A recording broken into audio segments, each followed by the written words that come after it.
ব্যক্তিগত যে স্বৈরাচারী মনোভাব তার কারণে এটা করেছেন। তো আপনি যদি মনে করেন যে আওয়ামী লীগ দলটা ইটসেলফ স্বৈরাচারী, আওয়ামী লীগ দলটা, তো দলটাকে নিষিদ্ধ করে দেন। 32 নম্বরে ভবন গুঁড়ো করে দেওয়ার বিষয়ে আপনি কিভাবে দেখছেন বিষয়টিকে? এই ঘটনাটাকে পজিটিভলি দেখার কোনো কারণ দেখি না আমি। এটা যদি আপনি 5ই আগস্টে ভেঙে দিতেন তখন আপনি বলতে পারতেন একটা মব ছিল, গভর্নমেন্ট ছিল না। 6 তারিখে ভাঙতেন, গভর্নমেন্ট ছিল না। 7 তারিখে ভাঙতেন, তাও গভর্নমেন্ট ছিল না। বলতে পারতেন কোনো গভর্নমেন্ট ছিল না, কেউ ছিল। এখন তো একটা গভর্নমেন্ট আছে, লিগ্যাল গভর্নমেন্ট আছে। আমি তো এটাকে লিগ্যাল গভর্নমেন্ট বলি। তো একটা গভর্নমেন্ট যখন থাকে তখন এটা যখন ভাঙা হয়, গভর্নমেন্ট এটা প্রতিরোধের কোনো চেষ্টা করছে? যদি গভর্নমেন্ট প্রতিরোধের চেষ্টা না করে, তাহলে যদি গভর্নমেন্ট এটাকে ভাঙাটাকে লজিক্যাল মনে করে, তাহলে গভর্নমেন্ট নিজেই ভেঙে দিতে পারে, সমস্যা তো নাই কোনো। যদি গভর্নমেন্ট লজিক্যাল মনে করে, গভর্নমেন্ট নিজেই ভেঙে দেখ।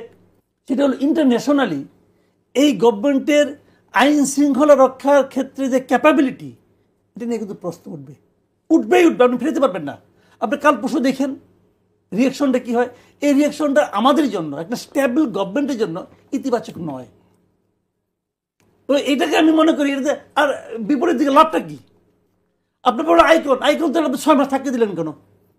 তখনও আগুন দেওয়া হয়েছিল, পুড়িয়ে দেওয়া। তাহলে আবার এখন কেন 6 মাস পরে আবার? এটা যে প্রতিক্রিয়া করা হচ্ছে সেটা আপনি নিশ্চয়ই জানেন যে পতিত ফ্যাসিস্ট 6 মাস কি 6 মাস কি চেতনা ছিল না? উনি একটি ভাষণ দিতে চেয়েছেন, সেই কারণেই একটি ক্ষোভ কাজ করেছে। তারা আবার রাজনীতিতে ফিরতে চাইছেন।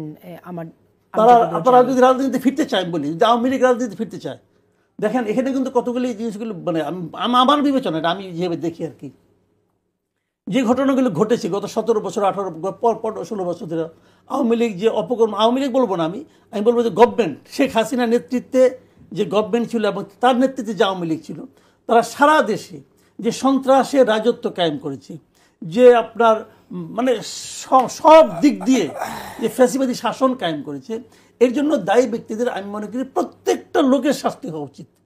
এমনকি যদি উপজেলা পর্যায়েও কেউ করে থাকে কাজ, তারও শাস্তির আওতায় আনা উচিত। এটা আমি মনে করি, আমি পার্সোনালি এটা মনে করি। শেখ হাসিনা তো আনাই উচিত, তাকে শাস্তি দেওয়া উচিত।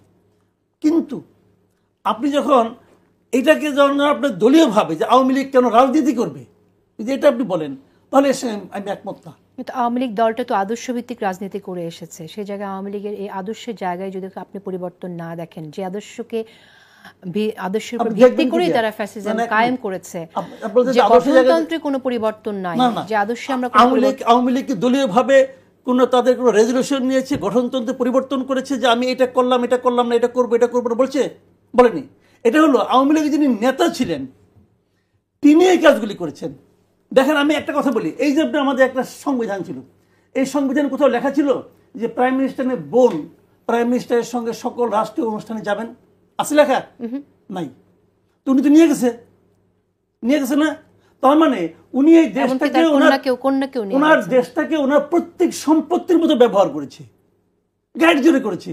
সংবিধানের জোরে একটা আছে, সংবিধান তাকে প্রশ্ন করার জায়গা দেয় নাই, এটার জায়গাটা আছে, অস্বীকার করবো না আমি। কিন্তু উনি তো তাও ধরে লেখা নাই, কিন্তু উনি ওটা নিজের মানে ব্যক্তিগত যে স্বৈরাচারী মনোভাব তার কারণে এটা করেছেন। তো আপনি যদি মনে করেন যে আওয়ামী লীগ দলটা ইটসেলফ স্বৈরাচারী, আওয়ামী লীগ দলটা, তো দলটাকে নিষিদ্ধ করে দেন। নিষিদ্ধ করেন না কেন? আপনি কি মনে করেন যে নিষিদ্ধ করা উচিত? আমার মনে করেন আসা যায় না। তো আমি তো আপনার মত জানতে চাইছি। না, আমি এই প্রশ্ন তো আমার জন্য অপ্রাসঙ্গিক। আমি যে দলে আমার যদি আমাকে জিজ্ঞাসা করেন, আমি যখন জামাতকে নিষিদ্ধ করে আমি বলেছিলাম, তখন আওয়ামী লীগ শাসনামলে জামাত নিষিদ্ধ করার সময় অনিয়ারে আমি বলেছি আমি কোনো দলের নিষিদ্ধ চাই না। অর্থাৎ আপনি নিষিদ্ধ চান? আমি কোনো দলে, এবং আমি হিজবুত তাহরির নিষিদ্ধ করে এবং ওটাও নিষিদ্ধ করার বিপক্ষে। আমি মনে করি প্রত্যেকটা লোককে তার কথা বলতে দেওয়া উচিত। জনগণ সিদ্ধান্ত নেবে কে থাকবে কে থাকবে না।